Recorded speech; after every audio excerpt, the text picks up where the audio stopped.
We're going to be talking about mistakes millennials make when investing. We are joined by Shiv Oberoi from Oberoi Financial Group. Welcome to the show. Great to have you here. Thank you for having me. Your first tip is they don't start soon enough, and that's probably the mistake many people make. Yeah, so there's really never a time that's too early to start saving, because when you're young, a lot of times the first thing is I don't have any money or I don't have the ability to save.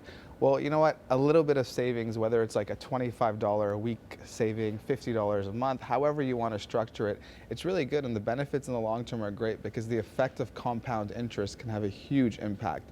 So starting early is always a good idea because you'll see that it's also forming a habit for you, so you get into a habit of saving, and as your salary increases, as your income rises over the year, you can slowly just add to whatever contributions you're making, whatever savings you're taking. So the effects long term are great to start young. Yeah, we have that kind of mindset. We don't want to sacrifice anything, right? When we're young, we don't want to sacrifice that dinner out or that lunch or drinks with friends. But once a week, if you just don't go out that one time, put that $25, $50 aside. As you said, it really builds up. Sure, it's small things. If you can cut small things out, nobody's telling, don't enjoy your life and don't do the things that you want to do. But every now and then, if you can make a small sacrifice and put that money away, it'll make a huge impact in the long term. Next, you say millennials are not boring enough. What do you mean by that? So we've all heard the glory stories about how my friend bought this stock and it went up 500% and I made so much money. But that's 1 in a million cases, right? So we always we hear these stories and then we try to replicate that type of a strategy where we think, oh, you know what, let's go super aggressive and let's make some kind of large returns. In the end, what happens is most people will generally get burnt by that strategy, will lose money.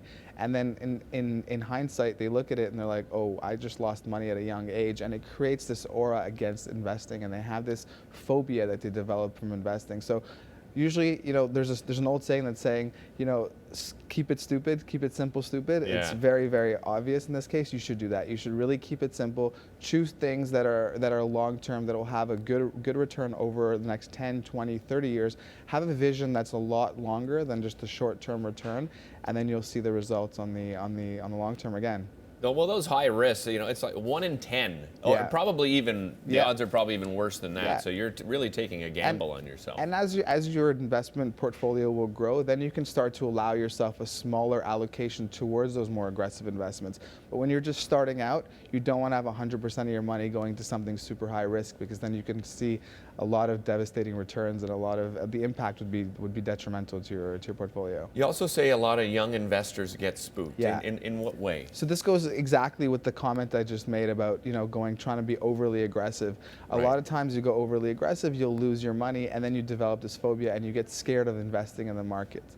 A lot of times people will see the markets and they see that they've been dropping and there's been a lot of volatility.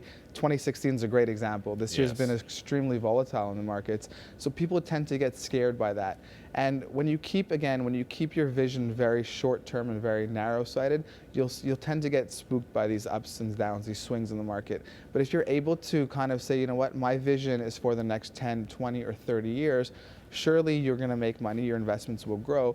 But the volatility that comes along the way won't scare you and it won't haunt you, because you know that whatever goes up, it will come back. Whatever goes down will come back up at some point. Another important thing you mentioned is they often leave money on the table. There are so many incentives available out there. So there's so many incentives from the government now. There's incentives from your company. A lot of times the company will offer you like a matching RSP or a defined pension plan or some kind of matching savings plan. You should automatically take advantage of those.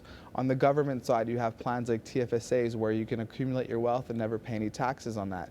You have RSPs that allow you to reduce your income and get deductions and also accumulate money on a tax-deferred basis. If you're a young parent, you have RESPs that allow where the government will match contributions that you make towards savings for your child's education. So all these components that you have in these programs that are available to you, you should really be taking advantage of all these things first prior to doing any type of other investing. And that way you'll be able to see, again, your returns will be much larger in the long term, because there's a concept of free money, and that's where we can get a little bit of free money. It's not always available, but it's there sometimes. Exactly. Shiv, always a pleasure having you on the show. Great advice to our viewers. Really appreciate you joining us Thank today. you so much.